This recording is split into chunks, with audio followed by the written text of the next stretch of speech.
Hi అండి, నేను మీ కవితని. ఇదంతా మా housing board colony kitty gang అండి. ఎవ్రీ మంత్ కిట్టి మేము ఇంట్లో పెట్టుకుంటుంటాం. ఈసారి నాది మా ఫ్రెండ్ వనితది రావడంతో సరదాగా తోటలో పెట్టుకుందామని కిట్టి పార్టీ మేము తోటలో చేసుకున్నామండి.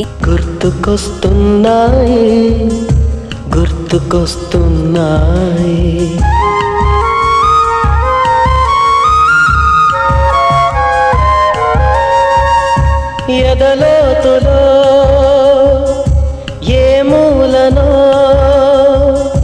నిదురించు జ్ఞాపకాలు నిద్రలేస్తున్నాయి, గుర్తుకొస్తున్నాయి.